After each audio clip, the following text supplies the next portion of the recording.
In this video, we'll be doing our diamond moss stitch block. This project is done on any 1/2" gauge loom with at least 50 pegs.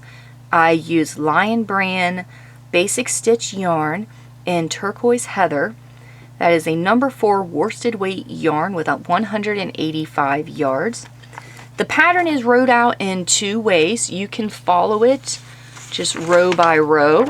You see rows 7 through 50 you repeat. So I do have that rowed out, so where that's 7, that would be row 51. You can just tally them off as you go, which of course 50 rows, that does take a bit of space to have those all rowed out. You can also follow by the chart if you would like. It is rowed out. If there's an empty square, that is a knit stitch. If there is a dot in the square, that is a purl stitch. Rows 7 through 50, you repeat 1 time. That's why this is highlighted, and then you will just finish out with those rows. This is what the square looks like.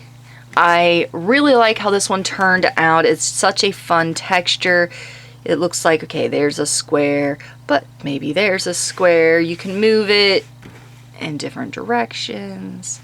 So I am very happy with how this project turned out.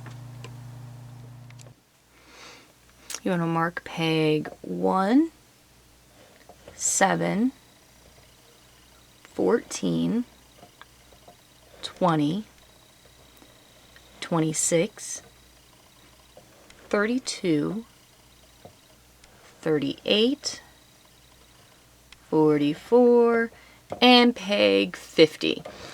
You can see the first 2 and the last 2 stitches I have marked a different color. That is because the entire frame border of the square is that moss stitch, so that just helps separate those out. Let's go ahead and get this cast on the loom.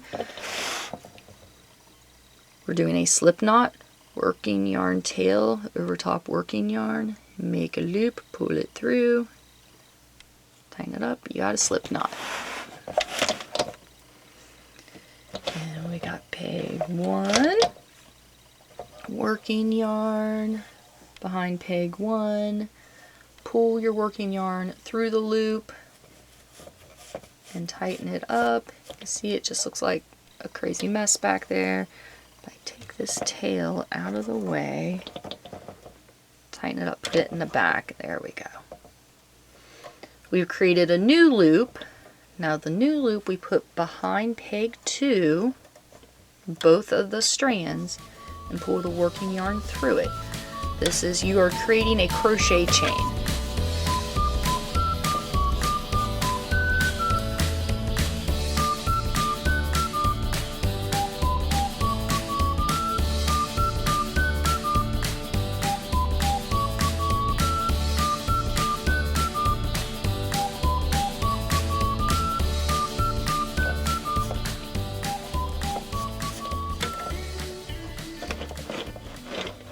Cast on is done. Now for row 1, our working yarn is coming from peg 50 right here. We know we're going to slip that peg or skip it. The working yarn is coming from it. If we go ahead and wrap that again, we'll just end up with kind of like little knots at the edge, and that's fine. I prefer having the smooth edge like this. It really makes it a lot easier when you're joining the squares later. Alright, so that first one we skip, and then it's purl 1, knit 1 all the way back to peg 1. The dots, that's your purl, knit, knit. So purl stitch. Working yarn below the stitch on the peg, loom tool down through the top of the stitch, grab that working yarn, pull it up. You've created this new loop, take the old stitch off, put that new loop on. For my knit stitch, I'm just doing a U stitch around the front, just like a U. I got a fuzzy, take that off there. Show you the purl stitch again.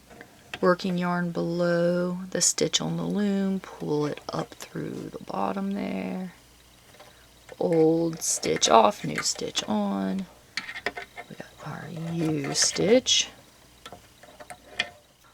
From here, all you are doing is following the dots. It's either a knit stitch or a purl stitch in every square. Your marked pegs, I've got them highlighted all the way through your repeat section. It helps keep track of where you are in the pattern. And this chart, you only repeat the chart 2 times, and then you get into your seed stitch at the end. Go ahead and work this up to your bind off section. I'll show you how to get it off the loom. I love how this texture turned out. Bind off time, super stretchy bind off. You want to wrap your working yarn around the loom 2.5 to 3 times to have enough to do the entire bind off.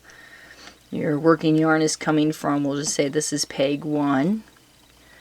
You are going to pull the working yarn up through the stitch on peg 2. Go back 1 stitch and pull the working yarn down. Now you've got that locked in. Working yarn still coming from peg 1. Skip peg 2, working yarn up through peg 3. So skip 1 up, back 1 down, back 1 peg, working yarn down. So skip 1 up, back 1 down. Skip 1, working yarn up, back 1, working yarn down.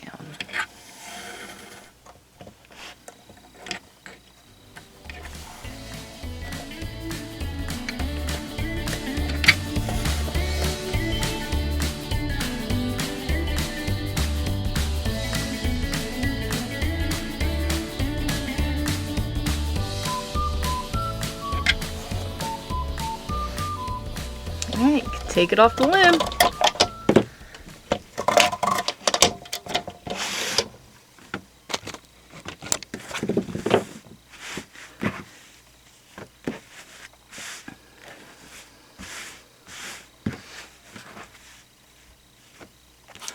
I love this texture and the way this is. This is the front.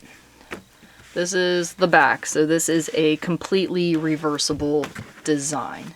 Oh, I love it. I hope you guys enjoyed this video. Thank you so much for taking the time to watch it. If you have questions or comments, please leave them in the comment section below. You can email me directly, thehypnotichysteria@gmail.com. Don't forget to like, share, subscribe, follow, turn on the notifications. All of that interaction, any interaction with the video really helps to get it out there to more people.